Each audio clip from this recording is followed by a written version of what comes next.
اب یہ ہاتھ باندھ کے ہم نے دعا کی ہے، یہ دعا بھی ہمارے رب نے سنی ہے.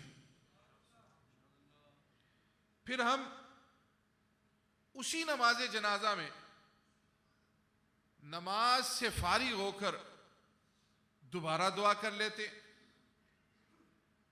ہاتھ اٹھا کے کر لیتے، یا اللہ تو ہمارے زندوں کو بھی بخش دے، ہمارے فوت شدہ کو بھی بخش دے، جو موجود ہیں ان کو بھی بخش دے، جو غائب ہیں ان کو بھی بخش دے، جو چھوٹے ہیں ان کو بھی بخش دے، جو بڑے ہیں ان کو بھی بخش دے، جو مرد ہیں ان کو بھی بخش دے، جو عورتیں ہیں ان کو بھی بخش دے. سارے کہہ دیتے آمین. پھر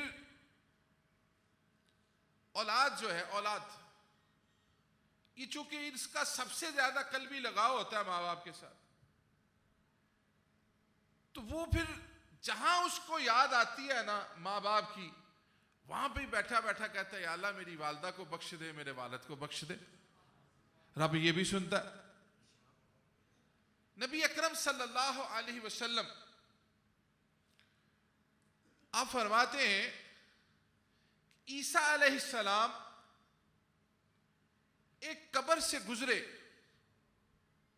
تو دیکھا اس قبر کے اندر عذاب ہو رہا ہے.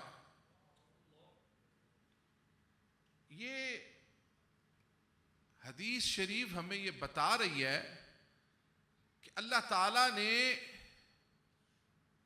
انبیاء کو یہ طاقت دی ہوتی ہے کہ وہ زمین کے اندر بھی دیکھ لیتے ہیں، آسمان کے اوپر بھی دیکھ لیتے ہیں. اور ہمارے کریم آقا امام الانبیاء رحمت للعالمین خاتم النبیین، آپ کے پاس کتنا اختیار تھا، اس کا حساب ہم لگا نہیں سکتے، کیونکہ وہ اللہ کی جو عنایات ہیں وہ رب دے رہا ہے، اور رب کتنی دے رہا ہے رب جانتا ہے، رب کے حبیب جانتے. کریم آقا صلی اللہ علیہ وسلم ایک روز مدینہ شریف میں 2 قبروں میں سے گزرے تو آپ نے اپنی سواری کو روک دیا. روکنے کے بعد درخت سے آپ نے 2 ٹہنیاں اتاری، 2 قبروں پر اس کو لگا دیا. صحابہ نے اس کے یا رسول اللہ صلی اللہ علیہ وسلم آپ نے یہ کیا عمل فرمایا ہے؟ کریم آقا صلی اللہ علیہ وسلم نے فرمایا میں دیکھ رہا تھا ان قبر والوں پر عذاب ہو رہا ہے. صرف عذاب کی خبر نہیں دی بلکہ ساتھ یہ بھی بتا دیا کہ صحابہ یہ کسی بڑے گناہ میں مبتلا نہیں تھے، بلکہ ایک غیبت کیا کرتا تھا اور ایک پیشاب کے چھینٹوں سے نہیں بچتا تھا. یہ ہمارے آقا صلی اللہ علیہ وسلم کی شان دیکھیں، عذاب بھی دیکھ رہے ہیں، عذاب کی وجہ بھی بتا رہے ہیں، اور ساتھ فرما رہے ہیں یہ جو ٹہنیاں لگا دی ہیں یہ ذکر الہی کریں گی، ان کے ذکر الہی کرنے سے ان کے عذاب میں تخفیف ہو جائے گی. اسی لیے جب ہم قبرستان سے واپس آتے ہیں نا تو اپنے فوت شدگان کی قبروں پر ٹہنی لگا کر آتے ہیں کہ یہ جتنی دیر ہری بھری رہتی ہیں یہ ذکر الہی کرتی ہیں، اور جب ذکر الہی کریں گی تو اس کا قبر والے کو فائدہ حاصل ہوگا. نبی اکرم صلی اللہ علیہ وسلم عیسیٰ علیہ السلام کی بات سنا رہے کہ اس قبر کا عذاب دیکھا تو چلے گئے آگے. جب دوبارہ آئے تو دیکھا کہ سارا قبرستان بھی خوش ہے اور قبر والا بھی خوش ہے. اللہ کی بارگاہ میں عرض کیا یا الہی اس بندے نے کیا کیا؟ جیسا ابھی صاحب نے آپ کو فرمایا نا کہ جب انسان فوت ہو جاتا ہے تو پھر اس کا دنیا سے تعلق ختم ہو جاتا ہے سوائے 3 چیزوں کے: نفع دینے والا علم، صدقہ جاریہ اور نیک اولاد. یا اللہ اس نے کیا کیا؟ اور یہ ایک حدیث شریف میں رسول اکرم صلی اللہ علیہ وسلم فرماتے ہیں کہ قبر والے کو جب ثواب پہنچتا ہے تو وہ پوچھتا ہے، یا اللہ کی بارگاہ سے عرض کرتا ہے یا اللہ میں نے تو کوئی نماز نہیں پڑھی، کوئی نیک عمل نہیں کیا، پھر یہ کس صلہ میں مجھے یہ نیکیاں، یہ اجر، یہ درجے دیے جا رہے ہیں؟ اس کو بتایا جاتا ہے کہ تیری اولاد نے تیرے لیے استغفار کی، دعا کی، اس کی وجہ سے تیرے یہ درجات کو بلند کیا جا رہا ہے۔ اللہ سے سوال کیا، اللہ رب العزت نے ارشاد فرمایا کہ یہ شخص جب قریب المرگ تھا،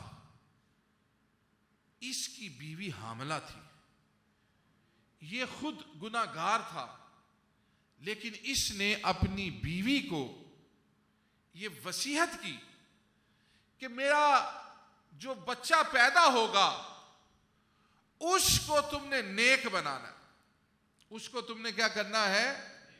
نیک بنانا ہے۔ یہ فوت ہو گیا، فوت ہونے کے بعد اپنے اعمال کی سزا پا رہا تھا، اس کا بچہ اس قابل ہوا۔ اللہ رب العزت نے یہ بات ارشاد فرمائی کہ یہ بچہ جو پیدا ہوا تھا، اس کی ماں نے اس کو مکتب میں بھیجا، وہاں جا کر اس نے سبق پڑھا ہے بسم اللہ الرحمن الرحیم۔ کیا سبق پڑھا؟ بسم اللہ الرحمن الرحیم۔ فرمایا عیسیٰ علیہ السلام مجھے حیا آ گئی کہ میں اس کے باپ کو عذاب دے رہا ہوں اور یہ مجھے رحمان اور رحیم کہہ رہا ہے، میں نے اس کے باپ کے سارے گناہ معاف کر دیے۔